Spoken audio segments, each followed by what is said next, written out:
Guys finally சிஎஸ்கேவோட players எல்லாருமே சென்னையில் assemble ஆக ஸ்டார்ட் பண்ணிட்டாங்க. கார்த்திக் சர்மா, பிரசாந்த் வீர் முதற்கொண்டு captain Ruturaj Gaikwad and MS Dhoni வரைக்கும் எல்லாருமே சென்னையில் அசம்பிள் ஆகிட்டாங்க. அண்ட் இது கூடவே நம்ம சிஎஸ்கேவோட அஃபீஷியல் ஜெர்சி அண்ட் ப்ராக்டிஸ் ஜெர்சிலாம் ரிவீல் பண்ணிட்டாங்க. ஸோ இது நல்லா இருக்கா இல்லையா அண்ட் ஓவரால் யார் யாரெல்லாம் நம்ம சென்னைக்கு வந்திருக்காங்கன்றதை பற்றி இந்த வீடியோவில் டீட்டெயிலாக பார்க்கலாம். ஸோ வீடியோ ஃபுல்லாக பார்த்துட்டு லைக் பண்ணுங்க அண்ட் சேனலுக்கு ஃபர்ஸ்ட் டைம்னா மறக்காம சப்ஸ்கிரைப் பண்ணுங்க. இப்போ ஐஸ் வீடியோக்குள்ளே போகலாம். ஃபர்ஸ்ட் டீம் மேனேஜ்மெண்ட் சைட்லேருந்து ஆப்வியஸ்லி ரசல் ராதாகிருஷ்ணன் ஜாயின் பண்ணிட்டாரு. அண்ட் இதுக்கப்புறம் பார்த்தீங்கன்னா டாக்டரான மது ஜாயின் பண்ணியிருக்காரு அண்ட் பிசியோ டாமி ஜாயின் பண்ணியிருக்காரு அண்ட் ராஜீவ் ஜாயின் பண்ணியிருக்காரு கைஸ். இதுக்கு முன்னாடி ஃபீல்டிங் கோச்சா இருந்தாரு, பட் இப்போதைக்கு அசிஸ்டன்ட் கோச்னு மென்ஷன் பண்ணியிருக்காங்க. அப்போ ஆக்சுவல் ஃபீல்டிங் கோச் யாருன்ற கொஸ்டின் மார்க்கும் இருக்குல்ல. லைக் இதுக்கு முன்னாடி பார்த்தீங்கன்னா சுரேஷ் ரெய்னா சிஎஸ்கே வர போறாரு, ஃபீல்டிங் கோச்சா இருக்க போறாருன்ற ரூமர்ஸ் ரொம்ப நாளாக போயிட்டு இருந்துச்சு. ஸோ மேபி சுரேஷ் ரெய்னாவா கூட இருக்கலாம், பட் இன்னும் 1 or 2 டேஸ்ல தெரிய வரும் தான் நான் நினைக்கிறேன். அண்ட் இவங்க கூட நம்ம அனலிஸ்ட் AR ஸ்ரீகாந்தும் ஜாயின் பண்ணிட்டாரு. ஸோ இப்போதைக்கு மேனேஜ்மெண்ட் சைட்லேருந்து இவ்வளோ பேர் தான் ஜாயின் பண்ணியிருக்காங்க. பிளேயர் சைட்லேருந்து பார்த்தீங்கன்னா நம்ம கார்த்திக் சர்மா தான் ஃபர்ஸ்ட் ஜாயின் பண்ணாரு. நம்ம இதுக்கு முன்னாடி தான் லைட்டாக இன்ஜுரி ஸ்கேர்னால பயந்துட்டு இருந்தோம், பட் எஸ் கார்த்திக் சர்மா தான் ஃபர்ஸ்ட் பிளேயராக ஜாயின் பண்ணியிருக்கிறது. இதுக்கப்புறம் பார்த்தீங்கன்னா உருவில் பட்டேல் ஜாயின் பண்ணிட்டாரு. தென் பிரசாந்த் வீர், சர்ஃப்ராஸ் கான், ஆயுஷ் மாத்ரேனி இவங்க 4 பேருமே ஜாயின் பண்ணிட்டாங்க.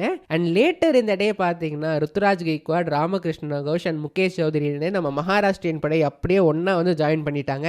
அண்ட் லேட்டாக வந்தாலும் லேட்டஸ்டாக வருவானு நம்ம தல தோனி ஃபைனலாக வந்து ஜாயின் பண்ணிட்டாரு கைஸ். பார்க்க நல்லாவே ஃபிட்டாக தான் கைஸ் இருக்காரு. ஸோ இந்த இயர் என்ன பிளான் பண்ணியிருக்காரு, எல்லா மேட்சஸும் ஆட போறாரா இல்லை பாதி மேட்ச் தான் ஆடுவாரான்றது பெரிய கொஸ்டின் மார்க்காக தான் இருக்கு. பட் எஸ் பார்ப்போம் என்ன நடக்குதுன்னு. அண்ட் இந்த இயர் பார்த்தீங்கன்னா லாஸ்ட் 2 இயர்ஸில் ரொம்ப ஹைப் டப்பா பண்ண எடிட்ஸ்லாம் பண்ணாமல் சிம்பிளாக ரீசெண்டாக ட்ரெண்டிங்கான ப்ரோமோ வச்சு முடிச்சிட்டாங்க. ஸோ எஸ் கம்பேரேட்டிவ்லி அப்படி தான் இருக்குது. அண்ட் மோர் ஓவர் இதுக்கு நடுவில் நான் அந்த ப்ராக்டிஸ் ஜெர்சி இமேஜ் ஒன்று பார்த்தேங்க. சர்ஃப்ராஸ் கான் வந்து ப்ராக்டிஸ் ஜெர்சியில் இருக்கிற மாதிரி. உங்களோட கமெண்ட்ஸ் என்னன்னு சொல்லுங்கள். பட் எனக்கு தெரிஞ்சு comparing to last years practice jersey இது கொஞ்சம் டவுன் கிரேட் மாதிரி தான் தெரியுது. கொஞ்சம் அந்த second tier and third tier லீக்ஸில் இருக்கிற மாதிரி என்ன டிசைனிங்னு ஒழுங்காக பார்க்காம லைக் சும்மா ஏதோ கலந்து அடிச்சு கொடுத்த மாதிரி தான் இருக்குது. லைக் ஷோல்டரில் பளிச்சுன்னு அந்த எல்லோ கலர் பிரைட்டாக கொடுத்துருக்காங்க. அது என்னமோ அந்த ப்ளூ கலரோட செட் ஆகாத மாதிரி இருக்குது. ஸோ உங்களோட கமெண்ட்ஸ் என்னன்றதை மறக்காமல் கீழே மென்ஷன் பண்ணுங்க. அண்ட் அஃபிஷியலி இன்னைக்கு காலையில் தான் ஜெர்சி ரிவீலும் பண்ணாங்க. அதுக்கும் ஒரு வீடியோ கிளிப் போட்டு அதில் பர்டிகுலராக அந்த ஜெர்சி ரிவீல் பண்ணுற மாதிரி காட்டியிருந்தாங்க. பட் இதுக்கு முன்னாடியே ஜெர்சி ரிவீல் ஆகிற மாதிரி ஜெர்சியோட பிக்சர்ஸ் 2-3 பார்த்துருந்தாங்க கைஸ். மேஜர் டிஃபரன்ஸ் என்னன்னா ஷோல்டரில் வர காமோஃப்ளாஜை ரிமூவ் பண்ணிட்டாங்க கைஸ். அண்ட் கல்ஃப்க்கு பதிலாக அசோக் லேலண்ட் ரீப்ளேஸ் பண்ணியிருக்காங்க. அது மட்டும் ஜெர்சியில் கொஞ்சம் ஆடாக தெரியுது. கொஞ்சம் பெருசாகவும் ஒரு லைட் ப்ளூ ஷேடில் கொடுத்துருக்காங்க.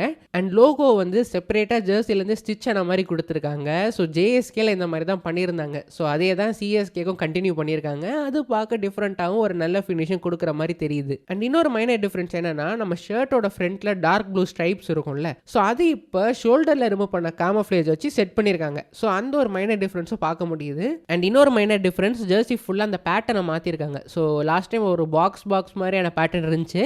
இப்போ நம்ம CSK லோகோவில் அந்த லயனோட ஹேர் வர மாதிரி இருக்கும்ல, லைக் அந்த விதமான பேட்டர்ன் கொடுத்துருக்காங்க.